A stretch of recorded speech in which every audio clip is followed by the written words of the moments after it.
This is the Synesso ES1, a brand new home machine. Our first foray into the true home machine market. But we're not compromising on anything as far as how we build our machines and the level of commercial performance that you expect out of espresso. So high level things on the exterior. We've got our usual Synesso steam valve and a cool touch steam one. This is just like on the S series and on the Hydro MVP. We're using paddle control to activate MVP brewing technology, and then we've got what I'm calling a true tea spout. So the other feature that's kind of nice in the exterior, a lot of other machines on the marketplace, you've got to remove cups, you've got to pull out the tray, that's how you can fill the reservoir. For us, all you have to do is lift the little trap door and you can fill water right here at the top. We've got a slightly more advanced MVP user interface here, so the digital touchscreen, and our idea with this is that coffee making, whether at home or in the cafe, is a tactile experience. It's all about touch and it's all about feel. So we didn't want to take away from that, but we wanted to give folks an easier way of controlling and manipulating the machine.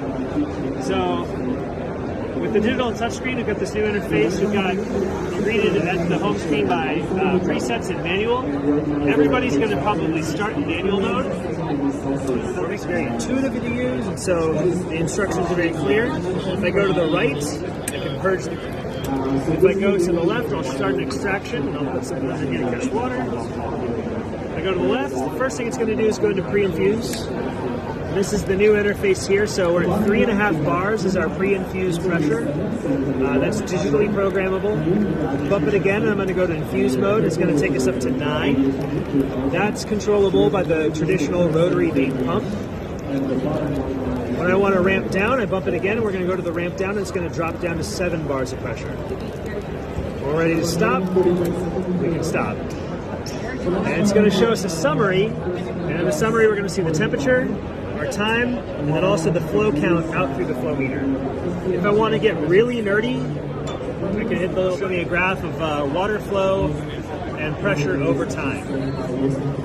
If this is the one, I can hit save, and I can save over any of my presets if I want to just reprogram, or I can hit new shot and add another preset. From the home screen, you can go to presets, and there's no limit to presets. It's as many as the memory of the machine can hold, so it's like contacts in your cell phone.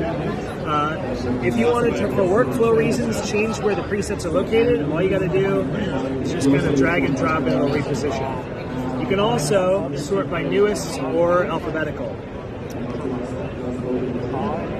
Once you're out of that, so presets, manual, we've got settings.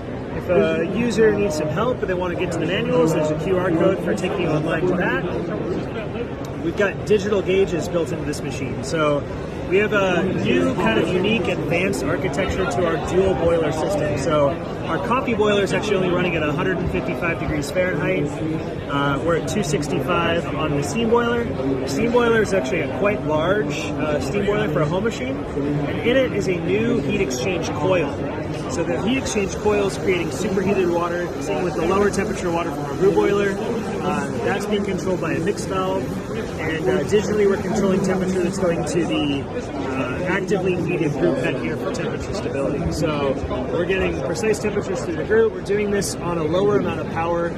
We can run this in the States on a 15 amp power circuit with 110 power. And of course we'll have 220 for all the other markets around the world. You can pull up your shot history, so you can actually see any of your extractions that you've ran throughout the day. You can go back and you can save a shot, or you can do the summary as well. So unlike on our other MVPs, in this new system, you don't if you go on to making the next copy. It's all there for you to repull from the history.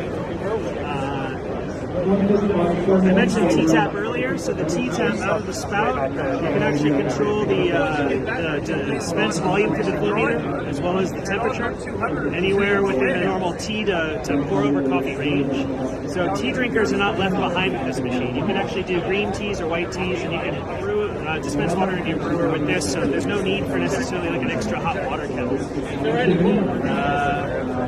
That's the bulk of it. I think we're really excited about it. Make sure to check out all the colors. This is the white. We also have black, we have a blue, we have a red, and we're hoping to have have this available to the public sometime early summer.